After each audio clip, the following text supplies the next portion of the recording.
بسم اللہ الرحمن الرحیم۔ السلام علیکم۔ مکتب ٹی وی دیکھنے والوں کو راؤ قمر رضوان نئی ویڈیو میں خوش آمدید کہتا ہے۔ دوستو، آج کی ویڈیو میں ہم آپ کو بتائیں گے کہ اللہ تعالیٰ نے گدھے کو کیوں تخلیق فرمایا، گدھے میں کون کون سی خصوصیات پائی جاتی ہیں، اور گدھے کی آواز کے بارے میں نبی کریم صلی اللہ علیہ وآلہ وسلم نے کیا فرمایا، کیا گدھے کا گوشت کھانا جائز تھا اور اب بھی کھانا جائز ہے یا نہیں۔ اس کے ساتھ ہم آپ کو یہ بھی بتائیں گے کہ جب ابلیس 5 گدھے لے کر جا رہا تھا تو حضرت عیسیٰ علیہ السلام نے اس سے کیا سوالات کیے اور ابلیس نے کیا جواب دیے، اور حضور صلی اللہ علیہ وآلہ وسلم کے گدھے کا کیا نام تھا۔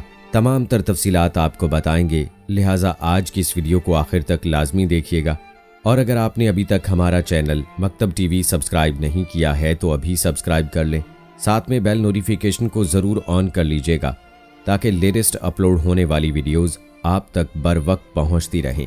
ویڈیو کو لائک کریں، شیئر کریں اپنے دوستوں کے ساتھ، اور کمنٹ باکس میں اپنی رائے کا اظہار لازمی کیجیے گا۔ دوستو، یاد رہے کہ اللہ تعالیٰ نے کائنات کی ہر چیز انسان کے لیے پیدا فرمائی ہے اور انسان کو اپنی عبادت کے لیے پیدا فرمایا ہے، اور یہ بات قرآن مجید میں بالکل واضح طور پر بیان ہوئی ہے۔ دوستو، انسان کو اللہ تعالیٰ نے اشرف المخلوقات پیدا فرمایا ہے اور کائنات کی ہر شے کو اس کے تابع کر دیا ہے، اور اللہ تعالیٰ نے گدھے کی جو تخلیق فرمائی ہے اس میں بھی یہی حکمت پوشیدہ ہے کہ انسان اس سے بار برداری کا کام لے سکے اور اس پر سواری کر سکے۔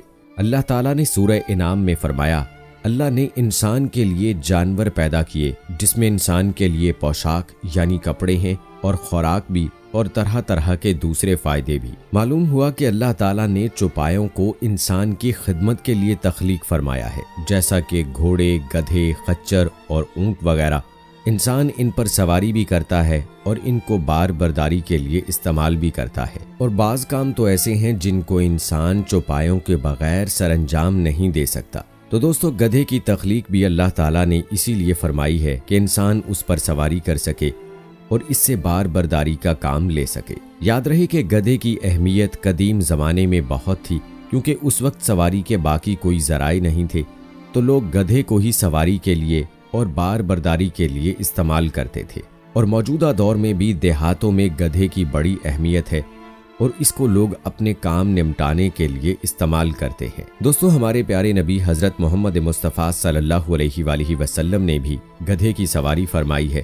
آپ صلی اللہ علیہ وآلہ وسلم کے گدھے کے بارے میں بھی آپ کو بتائیں گے، لیکن پہلے آپ کو بتاتے ہیں کہ جب ابلیس 5 گدھے لے کر جا رہا تھا تو حضرت عیسیٰ علیہ السلام نے اس سے کیا سوالات کیے۔ کہتے ہیں کہ حضرت عیسیٰ علیہ السلام کی اس سے ملاقات ہوئی جو 5 گدھوں پر سامان تجارت لادے جا رہا تھا۔ حضرت عیسیٰ علیہ السلام نے اس سے پوچھا تو اس نے بتایا کہ میں سامان تجارت لے جا رہا ہوں تاکہ خریداروں کو فروخت کروں۔ حضرت عیسیٰ علیہ السلام نے پوچھا کہ اس کو کون خریدے گا، یہ کیا ہے؟ شیطان نے جواب دیا، یہ ظلم ہے اور اس کو بادشاہ خریدے گا۔ حضرت عیسیٰ علیہ السلام نے پوچھا کہ دوسرے گدھے پر کیا لاد رکھا ہے؟